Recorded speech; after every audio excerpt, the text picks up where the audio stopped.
प्यारे बच्चों, आज हम एक छोटी सी कविता पढ़ेंगे जिसके रचयिता है शिव मंगल सिंह सुमन। ये ऐसे कवि हैं जिन्होंने हिंदी साहित्य में अपना वर्चस्व अच्छा दिखाया। उनके बारे में थोड़ा सा हम संक्षिप्त में जान लेते हैं। शिव मंगल सिंह सुमन, जिनका जन्म 5 अगस्त 1915 उन्नाव में हुआ और उन्होंने कुछ रचनाएं भी लिखी जिसमें प्रमुख रूप से है जीवन के गान, मिट्टी की बारात आदि। तो प्यारे बच्चों, इनके द्वारा लिखित जो हमारी पाठ्यपुस्तक में रचित कविता है हम पंछी उन्मुक्त गगन की, इसको हम ध्यान से पढ़ेंगे। हम पंछी उन्मुक्त गगन के पिंजर बंद न गा पाएंगे, कनक तिल्लियों से टकरा कर पुलकित पंख टूट जाएंगे।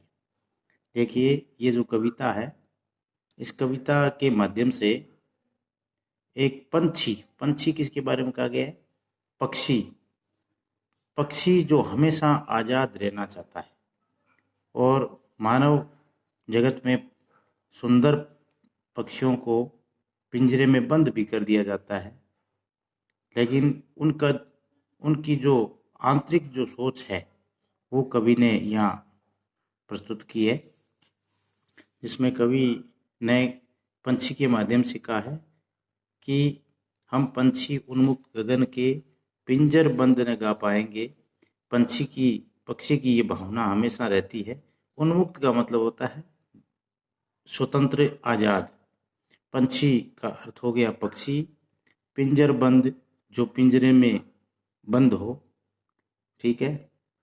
और कनक तिल्लियों से टकरा कर, कनक का मतलब सोना होता है, तिल्लियों से टकरा कर यानी तिल्ली यानी शिराएं यानी शलाखें जिसको कह सकते हैं, और पुलकित का मतलब कोमल होता है।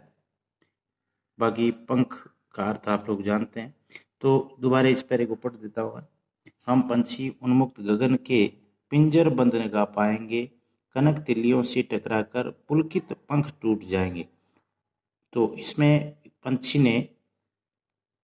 कवि ने पंछी के माध्यम से कहा है कि हम आजाद खुले आकाश में, गगन का मतलब आकाश होता है, खुले आकाश में विचरण करने वाले जीव, हम पिंजरे के अंदर अगर हम लोगों को बंद कर देंगे तो हम न गा पाएंगे न खुश रह पाएंगे।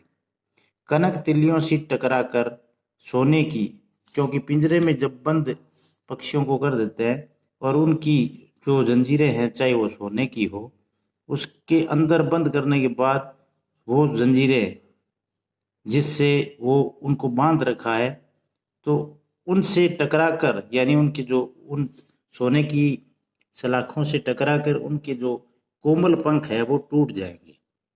अगला जो पैरा है, हम बहता जल पीने वाले मर जाएंगे भूखे प्यासे, कहीं भली है कटुक निम्बोरी कनक कटोरी की मेधा से। इस पैरे में है जो पंछी है वो ये कहता है कि हम तो भला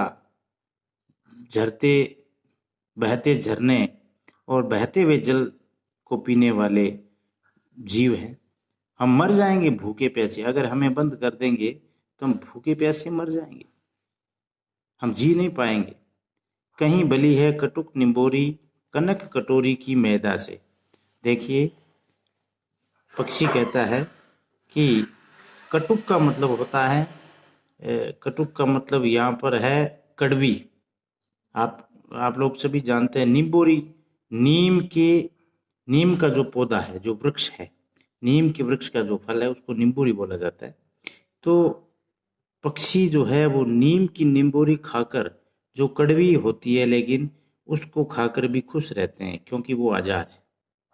तो पक्षी कहता है कि हम बहते जल को पीने वाले मर जाएंगे भूखे प्यासे, बहते हुए झरने के पानी को पीने वाले, स्वतंत्र आकाश में विचरण करने वाले जीव, पक्षी, अब अगर हमें बंद कर दिया जाएगा तो इस प्रकार से हम जी नहीं पाएंगे।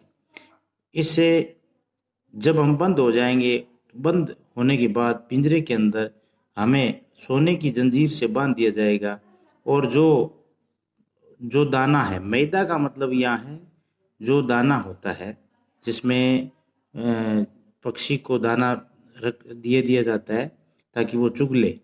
तो पक्षी कहता है कि चाहे वो कटोरी, सोने की कटोरी में दाना रख दे, लेकिन हमारे लिए वो अच्छा नहीं है।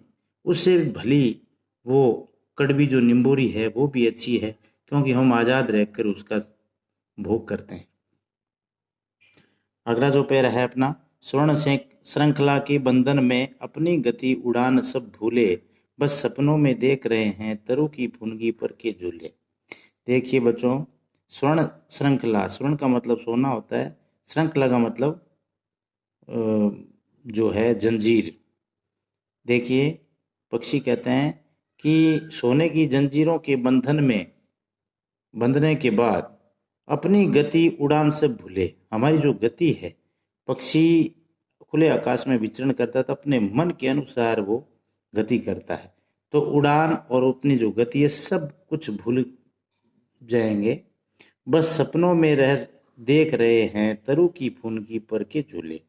और तरु का मतलब यहाँ वृक्ष है, और फुनगी का अर्थ है यहाँ पर जो पेड़ की सबसे ऊंची टहनी है, ऊंची टहनी का जो सिरा है, वहां बैठकर पेड़ के ऊपर, जब आप लोगों ने देखा होगा पक्षी जब पेड़ पर बैठे रहते हैं, हवा थोड़ी तेज चलती है तो वो हमेशा ऊंचे की ऊंची जो टहनी है उसके छोर पर बैठा रहता है, और जब हवा चलती है तो उसको नीचे ऊपर झूला जैसा महसूस होता है। तो पक्षी कहते हैं कि बस सपनों में देख रहे हैं तरु की फुनगी पर के झूले, यानी हमारे ये बात हमारे सपनों तक सीमित रह गई है कि हम पेड़ के ऊपर बैठे हैं, पेड़ की कोई ऊंची शाखा पर बैठे हैं और वहाँ पर हमें झूले जैसा महसूस हो रहा है। तो इस प्रकार से ये हम पंछी उन्मुक्त गगन के जो शिवमंगल सिंह सुमन है उसके द्वारा बड़ी सुंदर कविता रचित है। आज हम इन 3 पैरों को ही पढ़ेंगे। इनको पढ़कर अब हम ध्यान से इनमें जो कठिन शब्द है उनको स्क्रीनशॉट लेकर याद करेंगे। एक बार मैं इन शब्दार्थों को बता देता हूँ थोड़ा। पंछी का अर्थ यहाँ पक्षी से है, उन्मुक्त आजाद, गगन आसमान, पिंजरबंद पिंजरे में बंद, कनक स्वर्ण सोने की, पुलकित का मतलब यहाँ कोमल है, बहता जल नदी झरनों का जल, भूखे प्यासे बिना कुछ खाए पिए, कटुक का मतलब कड़वी, निम्बोरी नीम के वृक्ष का फल, कटोरी एक प्रकार का बर्तन, स्वर्ण श्रृंखला सोने की सलाखों से निर्मित पिंजरा, और बंधन का मतलब आप लोग जानते हैं बांधना, तरु पेड़, फुनगी पेड़ की सबसे ऊंची टहनी का सिरा। इस प्रकार से आज हम 3 पहरे जो पढ़े इनका अध्ययन करेंगे और ध्यान से इस वीडियो को देखकर स्क्रीनशॉट लेकर इनके कठिन शब्दार्थ लिखेंगे। धन्यवाद।